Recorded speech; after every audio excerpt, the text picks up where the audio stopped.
If I told you that one of my all-time favorite photos was taken with just my iPhone, would you believe me? Well, it's true. This photo was taken at the Grand Canyon in April of 2022 with just my iPhone 13 Pro, and it's definitely one of my favorites. Here are a few more of my favorite iPhone shots. These days, people think you need to have a really expensive camera and really expensive lenses to take good photos. And while all that gear may help you take some high-quality photos, you already have a really great camera, your iPhone.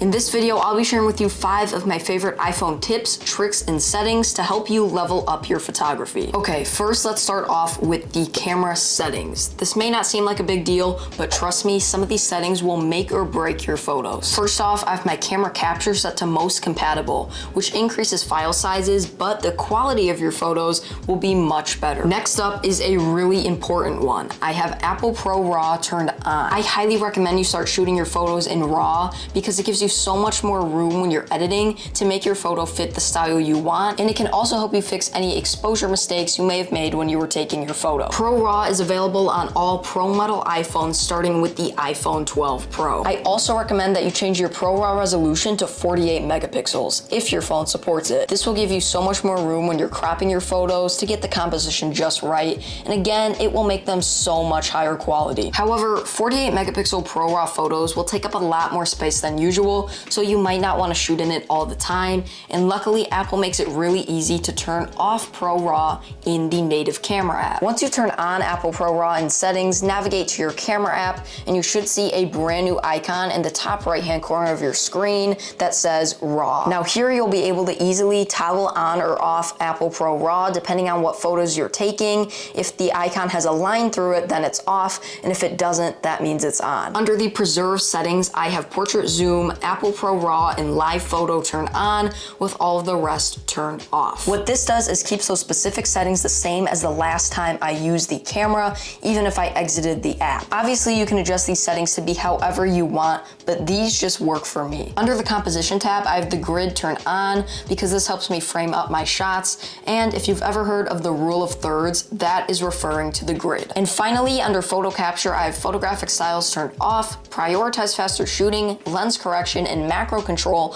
are all turned on. Macro control especially because it gets really annoying when I'm trying to take a photo and it automatically switches to the ultra wide macro camera when I don't want it to. And that's it for settings. I know it was a lot, but some of these settings are crucial for getting good looking photos out of your iPhone. Now let's move on to my favorite tips and tricks for taking photos on your smartphone. First one is really simple, but also really important, and that is to clean off your camera lenses. These days, the iPhone's cameras are huge, and while it's nice having those bigger sensors and lenses, they attract fingerprints much more easily. Before I take any photos with my iPhone, I make sure to clean off all 3 camera lenses. Sometimes I use a dedicated cleaning cloth, but if I'm on the go or just too lazy, I'll use my shirt. Once again, I know it seems really simple, but it really can make a huge difference in your photos. Here's an example of when I clean off my camera lenses versus when I don't. If you don't want bad looking photos, clean off your lenses. Next, and probably the most important tip for taking good photos on your iPhone is to just practice. Take a ton of different photos, even if it's of the same thing. Try shooting in portrait or landscape. Try aligning your subject to the left, right, or center of your photo.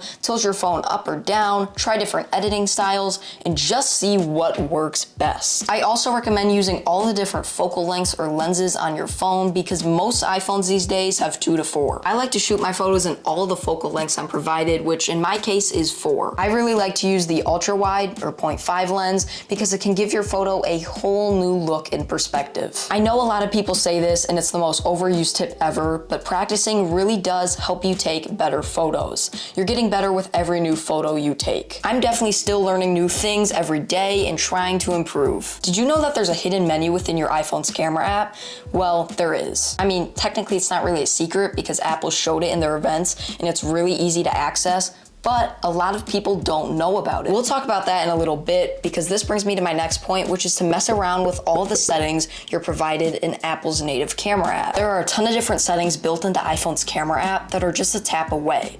Flash, Night Mode, Pro Raw, and Live Photo are the ones you'll see at the top of the screen and are represented by different icons. And then you can adjust the exposure of your image by tapping anywhere on the screen and adjusting the sundial. You can bring it up to increase the exposure or down to decrease the exposure. But if you slide up anywhere in the iPhone's camera app, you'll be presented with a hidden but not so hidden menu. And in this menu, you'll be presented with even more settings that you can change. You can choose between different aspect ratios, adjust the exposure compensation, set a timer, or choose between different filters or photographic styles. So definitely start taking advantage of these settings because there are a ton of them. So what if you've changed all of these settings and are using these tips, but you still aren't happy with your photos and want even more control over them? Well, then I'd recommend some third-party professional camera apps. Two of my favorite are Moment and Halide. These apps allow you to change so much more than Apple allows in their native camera app, and it's basically a manual mode for your iPhone. You can adjust the ISO, shutter speed, white balance, and exposure to be exactly how you want them. So if you have the time to go through all these settings and adjust them to be the exact way you want, you can get some really awesome looking shots. And those are my 5 favorite tips, tricks, and settings to help you get the most out of your iPhone's camera. The iPhone is an insanely powerful tool, and you can get some awesome looking photos from it as long as you know how to use it. Thank you guys so much for watching this video. If you enjoyed it, hit that like button, subscribe down below for more videos just like this. And if you want to learn about the different picture profiles on Sony cameras, watch this video next.